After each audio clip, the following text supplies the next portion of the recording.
આજે નિહાળમાં હતી રજા અને રજા હોય એટલે આપણો ટાંટિયો તો ઘરમાં ટકે ને એટલે વિચાર્યું કે ક્યાંક તો જવું પડશે. આપણે તૈયાર કર્યો આપણો ઘોડો અને નીકળી ગયા ફરવા માટે વોટરફોલ.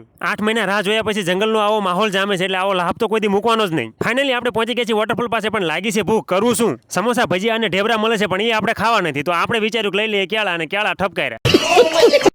વોટરફોલ સુધી પહોંચવા માટે આ ઝરણું આપણે ક્રોસ કરવાનું, પણ આ ખદડિયાઓ ખસે તો વારો આવે. અહીં તો વન નોટો ભેગી થઈને એવું લાગે, પાણી જોઈને તો કાયદેસર ગાંડું જ થયું છે પબ્લિક.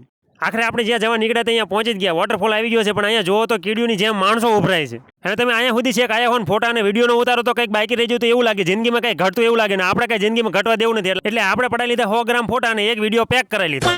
ધોધે આવ્યા હોય, જો ધોધના મૂળ સુધી ન જાય તો અહીંયા ધોધ સુધીનો ધક્કો નકામ. એટલે ચડી ગયો ઠેઠ પાણા ઉપર ને કરી નાખ્યા 2 પોળા હાથ. ખાલી હમણાં જો નાવું હોય તો ઘરમાં ક્યાં પાણી નથી આવતું. મેં આજ સુધીમાં ઘણા બધા પ્રવાસન સ્થળોની મુલાકાત લીધી છે, ને એક વસ્તુ મેં ખાસ નોટિસ કરી છે. એમાં મેન વસ્તુ એ કે કાં તો પુરુષ પોતાની વાઈફનું પર્સ લઈને ઊભો છે, કાં તો છોકરા તેડીને ઊભો છે, અને જો આ બેમાંથી એક પણ વસ્તુ નહીં કરતો હોય ને તો એની વાઈફ રહી પોઝ આપીને ઊભી છે ને પોતે ફોટા પાડતો હોય છે. હવે આ વાતને પુરુષની મજબૂરી સમજવી કે કરમની કઠણાઈ સમજવી, એ હું તમારા ઉપર છોડું છું, તમે નક્કી કરો.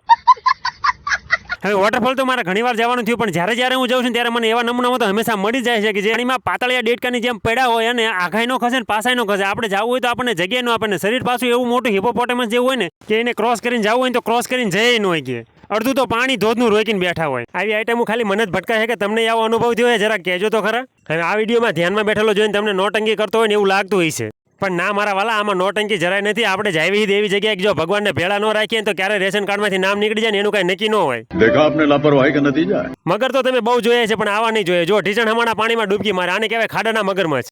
2-2.5 કલાકથી તો આપણે અહીંયા પાણીમાં પડ્યા છે, એટલે અહીંયા વધારે રહેવાય નહીં. હવે ઘર ભેગી ના થાય.